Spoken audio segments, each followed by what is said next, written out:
नमस्कार दोस्तों, अभी हम इस वीडियो में आप लोगों को मैथ का सब्जेक्टिव क्वेश्चन 2 नंबर वाला आपको बताने वाले हैं। और जो मैं आपको सब्जेक्टिव क्वेश्चन बताऊंगा ना, एकदम हूबहू यही और ऐसे ही क्वेश्चन आपके एग्जाम में पूछे जाएंगे।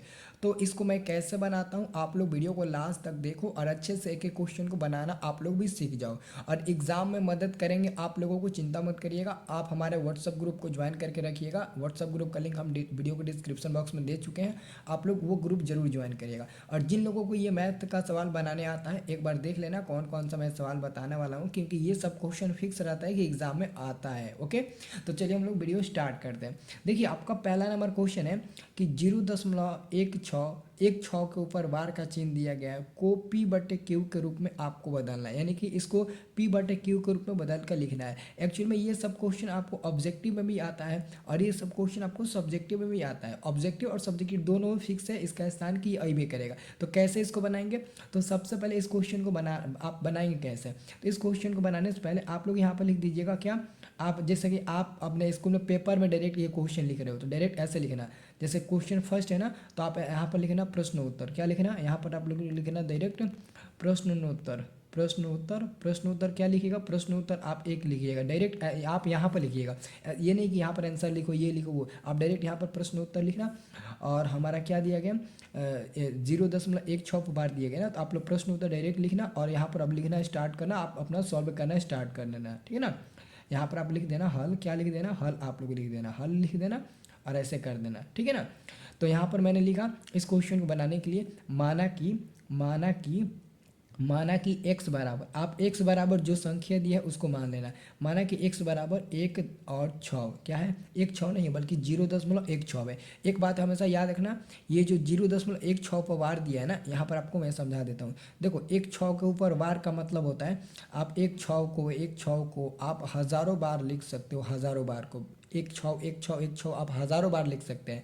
मतलब कि x बराबर 0.16, अब 1 6 पर वार है, तो अगर वार का चिन्ह हटेगा तो 1 6 आपका आते चला जाएगा, आते चला जाएगा। मतलब कि यहाँ पर आप डैश देकर आप इसको समीकरण 1 मान लेना, क्योंकि 1 6 आपका आते रहेगा। ऊपर से हमने डैश का चिन्ह हटा दिया, इसका मतलब ऊपर हमने जो वार का चिन्ह था ना उसको मैंने हटा दिया, मतलब कि ये बार बार आपका आते रहेगा। ओके, अब हम क्या करते हैं, ये जो हमारा x है ना, x बराबर 0.16 है ना। अब एक काम करिए, अब देखिए आपको ना कितने अंक के ऊपर आपको वार का चिन्ह दिख रहा है। तो हमको दिख रहा है कि 1 और 6 दो ही एक ऐसा अंक है जिसके ऊपर वार का चिन्ह है। तो 2 अंक के ऊपर वार का चिन्ह है, तो आप क्या करिए, दोनों ओर 100 से गुणा कर दीजिए। क्या करिए, दोनों ओर क्या करना है आप लोगों को, दोनों ओर देखिए ध्यान से, दोनों ओर 100 से गुणा करना है। अब 100 से गुणा क्यों कर रहे हैं अभी हम आपको बता देते हैं, ठीक है ना। दोनों 100 से गुणा गुणा करने पर, अब एक बात आपको हमेशा याद रखना है कि अगर आपको 2 अंक के ऊपर वार होगा, 2 अंक के ऊपर वार होगा, अगर 2 अंक के ऊपर वार होगा तो 100 से गुणा करना, 1 अंक के ऊपर होगा 10 से करना, 3 अंक के ऊपर होगा तो 1000 से आप लोग करना, ऐसे ही आप लोग करना, ठीक है ना। देख लेना कितने अंक के ऊपर वार का चिन्ह दिया है, तो ऑलरेडी दो ही अंक है, 1 और 6, और उसी के ऊपर वार का चिन्ह दिया गया था, इसलिए मैंने क्या किया, दोनों 100 से गुणा कर दिया। अगर मैं x में 100 से गुणा करूँगा तो क्या हो जाएगा, x में 100 से गुणा करूँगा तो 100x हो जाएगा, और बराबर में 0.16 और इतना में हम 100 से गुणा करेंगे तो मिल जाएगा 16.16, यही आपका मिलते जाएगा, यही आपका मिलते जाएगा। अब इसको आप लोग समीकरण नंबर 2 मान लेना, इसको आप लोग 2 मान लेना। जब आप इसको समीकरण 2 मान लेंगे ना, देखिए मेरा उस कलम का इंक खत्म हो गया, यानी कि उसके जो स्याही है ना वो खत्म हो गया। अब इसको आप लोग समीकरण 2 मान लेना, क्या, तो समीकरण आप लोग 2 मान लेना। अब एक आपको काम करना है, जो आपका समीकरण 2 है ना और समीकरण 1, आपको देखना है कि कौन ज़्यादा है। तो आपको दिख रहा होगा इसमें 100 एक्स है, इसमें एक ही को एक्स है, यानी कि हमारा जो समीकरण 2 है ना वो ज़्यादा है। तो आप 2 में से 1 को घटा दो, यानी कि यहाँ पर लिखो समीकरण, क्या लिखना आप लोग, समीकरण यहाँ पर लिखना समीकरण 2-1, यानी कि समीकरण 2 में से 1 को घटाने पर। तो समीकरण 2 में हमारा क्या है, 100x है, तो 100x लिखेंगे, और माइनस में समीकरण इधर क्या है आपका x है ना, तो इसमें से हम x घटा देंगे, x क्या करेंगे हम घटा देंगे, और बराबर में इधर क्या है 1 6, यानी कि 16.16 है ना, और उधर क्या है, उधर आपका है माइनस में 0.16, मतलब जो भी है आप इतना ही मतलब लिख सकते हैं, और आगे लिख सकते हैं, कोई ज़रूरत नहीं है, आप इतना ही लिख सकते हैं। ओके, ये कर देना। और आप सभी को पता है कि 100 x में से एक x जाएगा तो क्या कितना बचेगा, 99 x बचेगा, 99 x बचेगा। और बराबर में 16.16 में से घटाएंगे तो कितना मिलेगा आपका, मिल जाएगा इधर 16 मिल जाएगा, 16.00 मिलेगा, लेकिन उसका कोई वैल्यू नहीं होगा, 00 ऐसे ही मिलेगा, उसका कोई वैल्यू नहीं होगा, यानी कि 99x और बराबर हमारा मिल गया 16। अब हम क्या करेंगे, x बाहर निकालेंगे, x बाहर निकालेंगे और 16 हमारा ऊपर हो जाएगा, क्या 16 हमारा ऊपर हो जाएगा और 99 क्या हो जाएगा, 99 हमारा नीचे हो जाएगा। तो इसलिए यहाँ पर ऐसे कर देना और इसको ना मतलब ना घेर देना, घेर कर और यहाँ पर आंसर लिख देना आंसर, क्योंकि आप लोगों का x का मान 16/99 जो p/q के रूप में है। क्या ये आपका p/q के रूप में है, तो बिल्कुल है, 16 आपका p हो गया, 99 आपका q हो गया, तो p/q के रूप में है, तो ये हमारा आंसर हो गया। अब इसको आप लोग छोड़ देना, ठीक है। ऐसे ही आप लोग इस क्वेश्चन को बनाना और एकदम साफ सा बनाना, ऐसे बनाना। ये तो मैंने आपको केवल समझाने के लिए किया है, आप लोग ऐसे मतलब मत करना। ये जो मैंने आपको जितना बताया ना, ये सब आपको मैंने समझाने के लिए ये तरीका अपनाया था, तो ये आप लोग मत लिखना, बस ये आप लोग। दूसरा नंबर आपका क्वेश्चन कहता है कि वह द्विघात समीकरण ज्ञात करें जिसका एक मूल 3+√2 है। दोस्तों इस क्वेश्चन को बहुत मैंने ना बड़े बड़े ज्ञानी भी नहीं बना पाते हैं, बनाते हैं लेकिन थोड़ा सा उनको हिंट चाहिए होता है। तो इस क्वेश्चन को देखो बहुत इजी तरीके से आप बना सकते हो, इसको हल्के मत लेना, ये क्वेश्चन थोड़ा सा आपको भी घुमा फिरा देगा।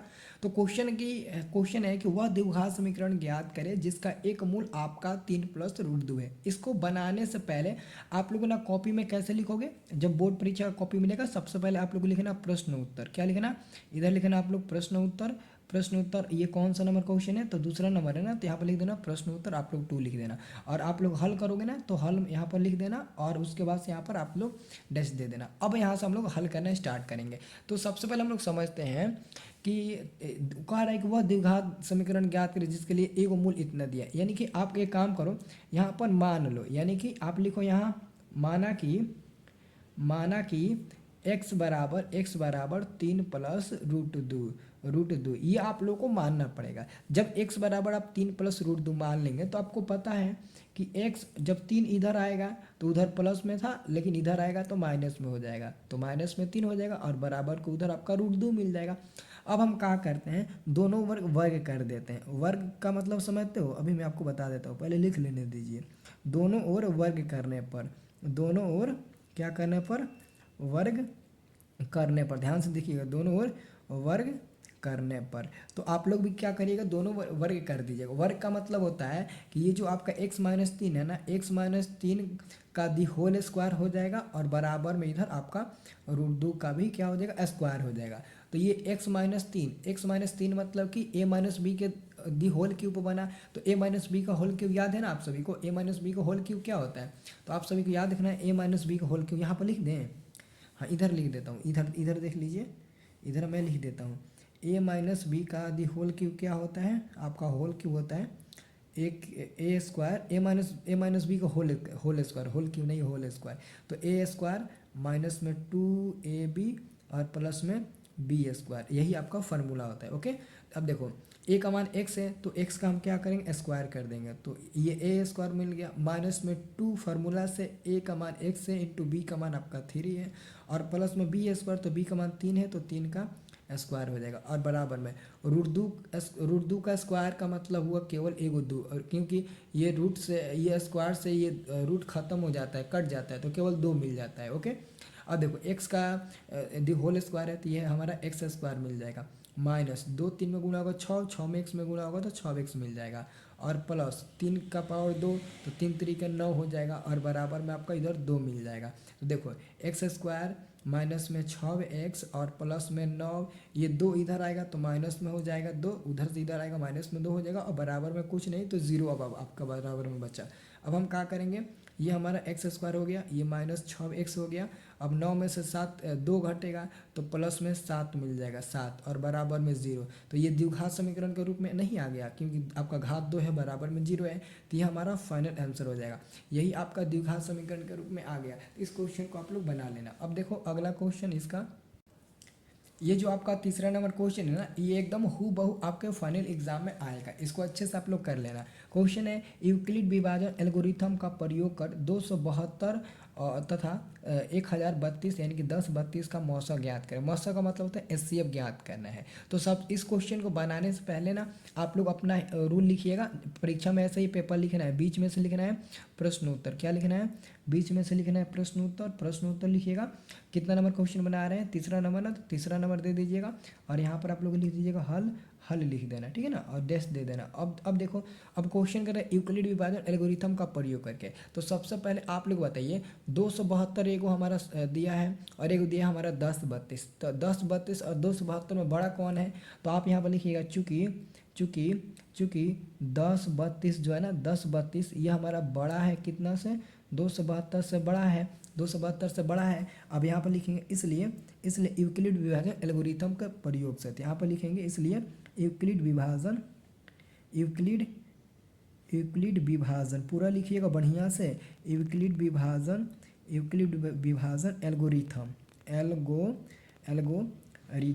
एल्गोरिथम। तो हमने लिख दिया यूक्लिड विभाजन एल्गोरिथम के प्रयोग से यानी कि इसी के प्रयोग से हम बनाना चाहेंगे। ओके, तो यूक्लिड एल्गोरिथम के प्रयोग से हमने लिख दिया और कॉमा यहाँ पर दे दिया, कॉमा लिख दिया। अब हम लिखेंगे यूक्लिड विभाजन एल्गोरिथम के प्रयोग से लिखेंगे ए बराबर बी क्यू प्लस आर। अब एक बात हमको हमेशा याद रखना है, ये ए जो रहता है ना वो सबसे बड़ा वाला मान होता है, यानी कि 1032 जो है ना, 1032 वो ए का काम करेगा।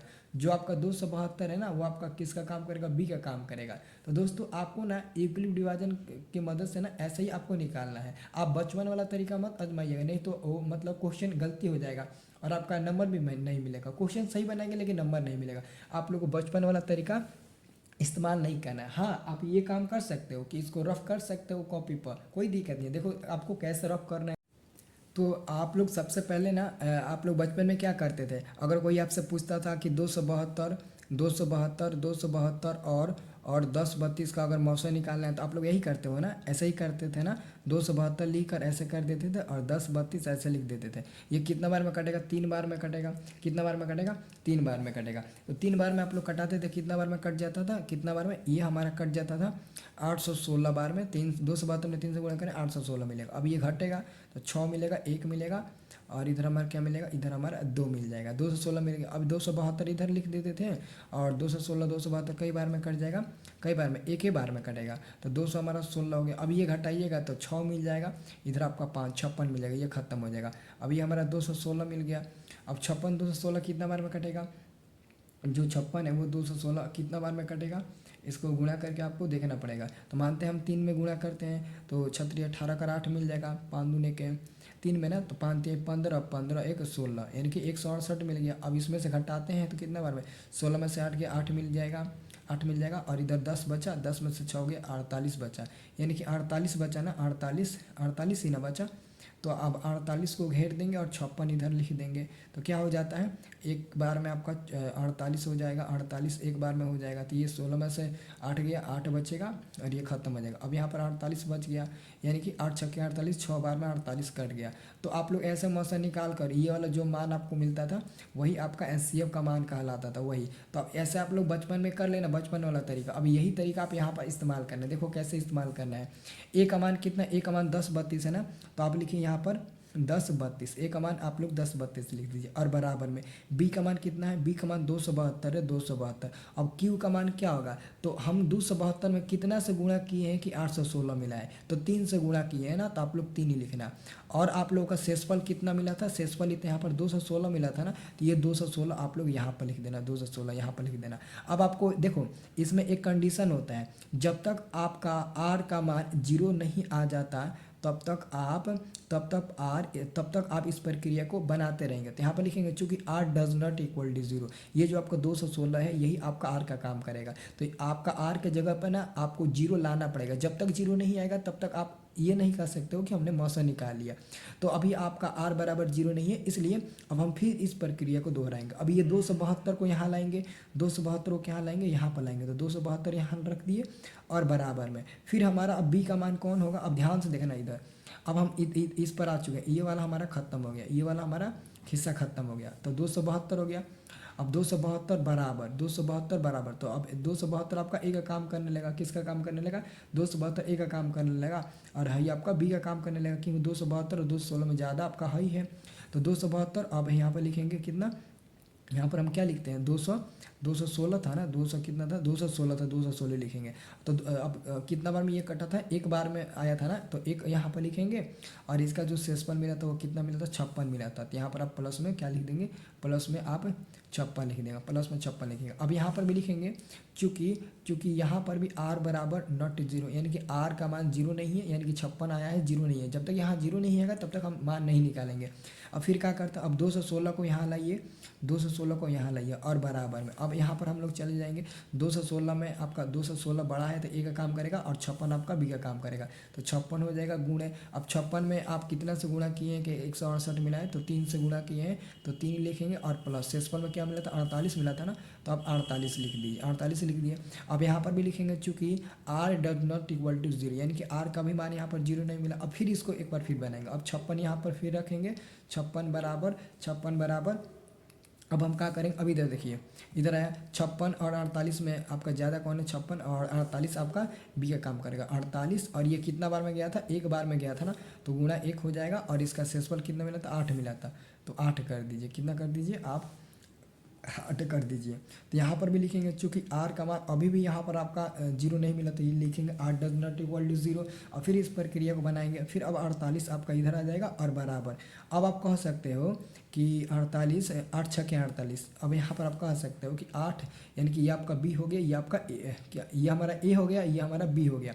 तो b का मान क्या है, 8 है, और कितना बार में ये कटा, 6 बार में, तो 8 गुणे 6, और प्लस में क्या, तो 0, क्योंकि कट गया तो लास्ट में आपका क्या मिला, शेषफल 0 मिला है। अब यहाँ पर लिखेंगे चूँकि r is equal to 0, r का मान हमारे यहाँ पर अब 0 प्राप्त हो गया। जब तक r का मान 0 प्राप्त नहीं होगा तब तक आप मान नहीं निकालेंगे। अब लास्ट में लिखेना, इसलिए HCF कितना का 272 और कितना, और हमारा कितना था, और हमारा 1032 है, 1032 इज इक्वल टू HCF ये वाला होता है, एक बी का मान, ये वाला जो 8 है ना, यही हमारा 8 हो जाएगा, यही हमारा 8 क्या हो जाएगा, तो यही हमारा 8 HCF का मान हो जाएगा। तो 8 हमारा आंसर सही हो गया। तो आप लोग ऐसे ही बनाना एग्जाम में, ये क्वेश्चन खास तौर पर आएगा, इसको अच्छे से आप लोग बना लेना। अब देखो अगला क्वेश्चन, चौथा नंबर हमारा क्वेश्चन क्या है, चौथा नंबर हमारा क्वेश्चन है, यदि अल्फा कमा बीटा किसी द्विघात बहुपद इतना px बराबर इतना का शून्यक है तो alpha square plus beta square का मान निकालें। ये बहुत इंपॉर्टेंट क्वेश्चन है, तो इसको भी आप वैसे ही लिखना, इसको भी वैसे ही लिखना। यहाँ पर लिखना प्रश्न उत्तर, क्या लिखना आप लोग लिख देना प्रश्न उत्तर, क्या लिखना, प्रश्न उत्तर कितना नंबर है, 4 नंबर है ना, तो आप लोग 4 लिख देना। ओके, क्या लिख देना आप लोग, 4 लिख देना। 4 लिखने के बाद ना यहाँ पर लिखना हल, क्या लिखना, हल ही लिखना। अब यहाँ से बनाना स्टार्ट करना। यहाँ पे लिखना चूँकि px का मान जो है वो कितना दिया, चूँकि px बराबर हमारा दिया गया है एक्स स्क्वायर प्लस में x दिया और प्लस में आपका 1 दिया, यही ना आपका px का मान दिया है। अब एक काम करना, आप लोग को पता है कि हम a b c का मान आराम से निकाल सकते हैं। तो आप सबसे पहले यहाँ से a का मान निकालिएगा, तो एक्स स्क्वायर का कोफिशिएंट यहाँ पर दोस्तों 1 छुपा हुआ है, और यही आपका a बराबर 1 होगा। b बराबर x के भी पीछे 1 छुपा हुआ है, तो b का भी मान आपका 1 होगा, और यहाँ तक कि आपका c का भी मान 1 ही होगा। ओके, तो ऐसे आप लोग कर लेना। उसके बाद से आपको क्या निकालना है, इसलिए लिखना, इसलिए हमारा मान निकालना है alpha square plus beta square, इसका मान निकालना है। तो इसका फार्मूला देखो, इसका एक फार्मूला होता है, सूत्र ये होता है अल्फा प्लस बीटा का दी होल स्क्वायर और माइनस में alpha into beta, 2 alpha into beta होता है, माइनस में 2 अल्फा इंटू बीटा, यह हमारा फार्मूला होता है। तो इस फार्मूला को आप लोग याद कर लेना, इस फार्मूला को याद कर लेना। अल्फा प्लस बीटा का मान क्या होता है, माइनस में b बट्टे के a होता है, तो इसका हम क्या करेंगे, स्क्वायर कर देंगे। और -2 अल्फा इंटू बीटा का मान होता है c बट्टे के a होता है, तो c बट्टे a कर देंगे। अब एक बात बताइए, ये देखिए, ये आपका माइनस है तो माइनस रखिए। b का मान क्या है, b का मान 1 है ना, तो 1 रख दीजिए। और बाटा a का मान क्या है, a का भी मान 1 है तो 1 रख दीजिए, स्क्वायर कर दीजिए। -2 इंटू c का भी मान 1 है और 1 का भी मान 1 ही है, तो ऐसे कर दीजिए। और आपको पता है कि -1 बट्टे 1 को भाग देंगे तो -1 मिलेगा, तो -1 का स्क्वायर हो जाएगा, -1 बट्टे 1 और 2 में 1 में गुणा करेंगे तो 2 ही मिल जाएगा। तो आपका 2 हो गया, कितना हो गया आपका 2 हो गया। अब देखिए -1 का स्क्वायर प्लस में 1 हो जाएगा और ये हमारा -2 हो जाएगा। अब 1 में से 2 घटेगा तो -1 मिलेगा, तो लास्ट में लिखना, इसलिए alpha square plus beta square बराबर बराबर कितना मिल गया आपका मान, तो बराबर आप कह देना हमारा मान मिल गया -1 और ये हमारा फाइनल तौर पर आंसर हो गया। तो इसको आप लोग आंसर छोड़ देना। ओके, अब देखिए अगला क्वेश्चन। इस क्वेश्चन को भी देख लीजिए। ये क्वेश्चन बहुत लोगों से बन जाएगा लेकिन बहुत लोगों से नहीं बन पाएगा। ओके, क्योंकि ये भी क्वेश्चन एकदम सेम टू सेम आने का चांस है। तो जब ये क्वेश्चन पूछ दिया तो इसमें भी हम क्या करेंगे, वही लिखेंगे। यहाँ पर लिखेंगे प्रश्न उत्तर, क्या लिखेंगे, यहाँ पर लिखेंगे हम लोग प्रश्न उत्तर, क्या लिखेंगे, प्रश्न उत्तर लिखेंगे। 5 है ना, तो 5 यहाँ पर देंगे। ओके, अब हम क्या करते हैं, यहाँ पर लिखते हैं हल, क्या लिखते हैं हल, ऐसे आप लोग बनाना है, हल कर देना। और उसके बाद से आपको दिया गया है यहाँ पर लिखना कॉस थीटा बराबर क्या दिया गया है, कॉस थीटा बराबर 12/13 आपको दिया गया है, 12/13 दिया गया है। और निकालना क्या है, निकालना है आप लोगों को टेन थीटा का मान इज इक्वल टू व्हाट, आपको यही निकालना है। और आप सभी को पता है, आप सभी को पता है कि कॉस थीटा बराबर हमारा फार्मूला होता है b/h, फार्मूला याद है ना, कॉस थीटा बराबर b/h। और b/h यानी कि कॉस थीटा का मान आपका कितने दिया, 12/13 दिया है। मतलब कि b का मान आपका 12 हो जाएगा और h का मान 13 हो जाएगा। लेकिन आपको पता है ना कि जब त्रिकोणमिति का हम लोग कोई भी मान निकालते हैं तो 3 को चीज़ का ज़रूरत होता है, पी बी एच। तो आपका बी है, एच है, लेकिन पी नहीं है। तो पी का मान निकालने के लिए क्या करेंगे, यहाँ पर लिख देंगे कॉमा बी बराबर वट, सॉरी पी बराबर वट ना, इसको पी बना दीजिए, पी बराबर आप वट। तो पी का मान निकालने के लिए फार्मूला होता है पी बराबर अंडर रूट में H square minus B square. Okay, ये हमारा फार्मूला होता है। तो एच का मान कितना है, एच का मान ये हमारा एच बराबर 13 है ना, तो हम क्या करेंगे अंडर रूट में 13 का स्क्वायर कर देंगे, माइनस बी का मान 12 है ना, तो 12 का हम लोग स्क्वायर कर देंगे और इसको रूट में डाल देंगे। और आपको पता है ना 13 का स्क्वायर 169 हो जाएगा, माइनस 12 का स्क्वायर इसको 144 हो जाएगा। ओके, इतना हो जाएगा। अब 169 में से 144 को घटाएंगे तो 25 मिल जाएगा, ये हमारा रूट के अंदर मिल जाएगा। और 25 जब रूट से बाहर निकलेगा तो केवल आपका 5 मिल जाएगा, यानी कि पी का मान आपने कितने निकालिए, 5 निकाल लिया।